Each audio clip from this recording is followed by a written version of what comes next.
Citroen DS3 2011 turbo removal. So this is what we're going to do.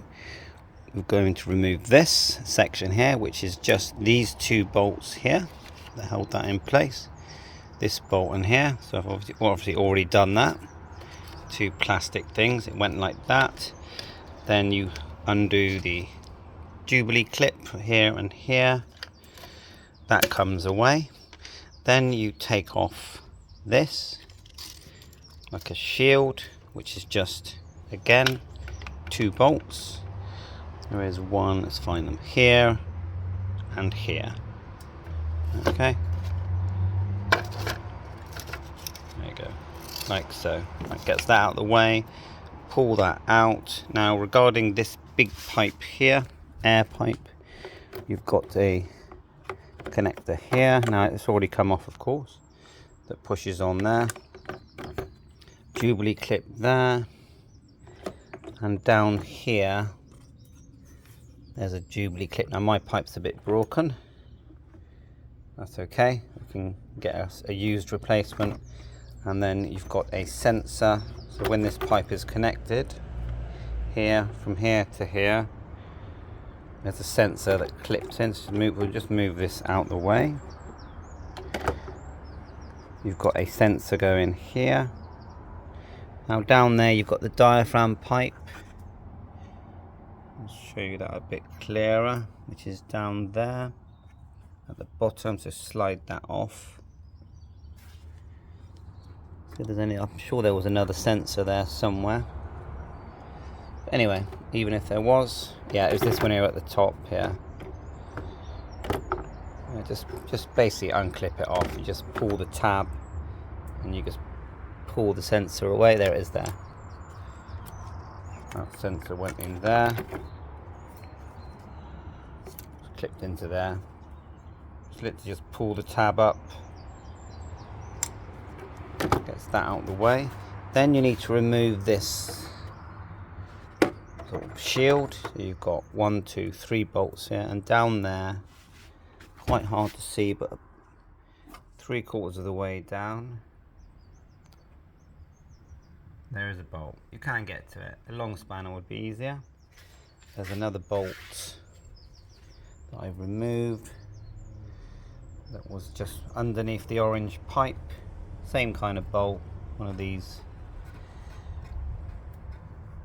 tight bolts here. Once you've done that, then you can take this off and it will expose the manifold. Oh yeah, the O2 sensor, which just screws in there like a big spark plug. Just undo it, and the clip to remove that is just pull the red thing, and then it will just come out on its own, really. That's the O2 sensor. Then you expose the manifold, which we'll do in a sec, and then you're going to decide if you're going to take the whole manifold off or take the turbo apart to remove it, because there is this sort of chrome, sort of brass type bracket. Yeah, you undo this and you might be able to wiggle it off, but before you do that you need to remove this oil connector here,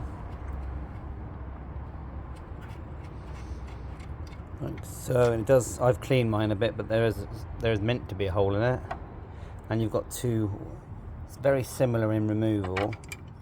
Oh, look at it, it looks very coked up, doesn't it? But very similar in removal. You've got the water. Yeah, obviously now, because your turbo is broken, you can see inside. It's very hard to see. You'll be able to see inside the actual turbo. If I try and get in there, need some light really. That's what it sort of looks like, and if you feel it, it's gonna. Mine's quite rattly. You can hear it. So there's definitely, it shouldn't rattle like that. It should be a nice tight fit. And also I've looked at the fins, and some of the fins have broke, so it's definitely due. Right, sorry about the wiggly camera.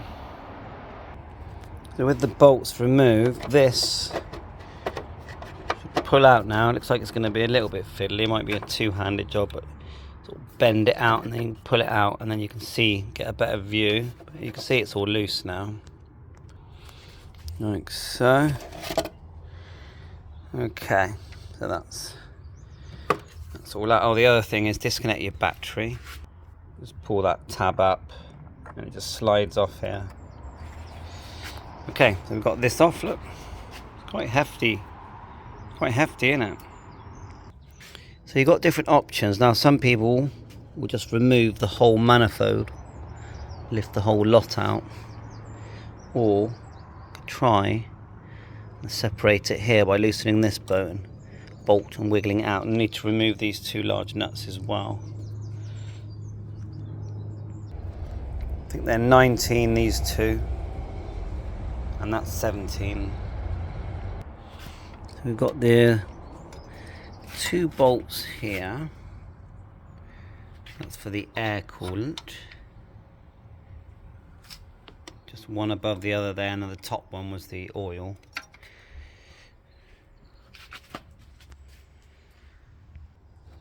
I'm going to undo this one here and just see if I can wiggle this loose. Otherwise, we may have to take the whole manifold off. Just 10mm there.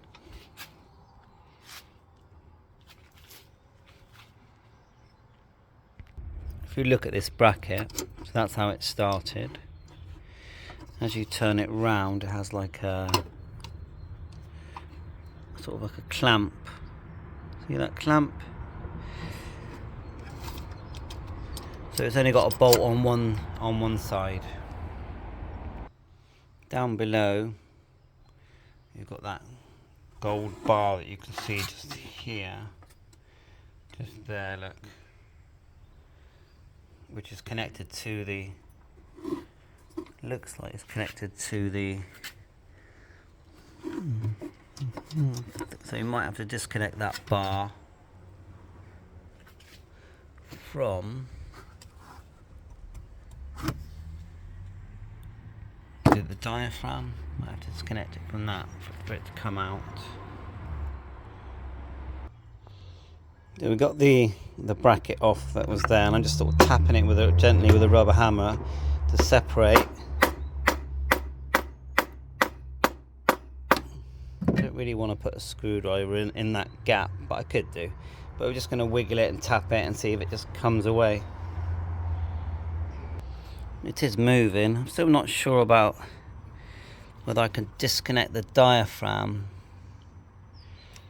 completely, because at the moment I feel like that's going to hold it. Everything is going to hold it on. There's that metal bar down there. There's a couple of bolts there. So I could undo one of them on that side, probably. Let's just see how we go. Okay, that came apart. Reasonably easy. There's our bracket that's going to wrap round. So remember, it was that way round. Let's see if we can lift this out. You can see the bracket that I was talking about that is, goes in there. So I've got a feeling I'm going to have to take that bolt off. Right down there. Or I notice there's two bolts on the. I notice this plate has come off as we separate here. There's something else loose there, so I've got a feeling that's our main problem, is that that's come apart. Okay, starting to rain. Part 2, another video.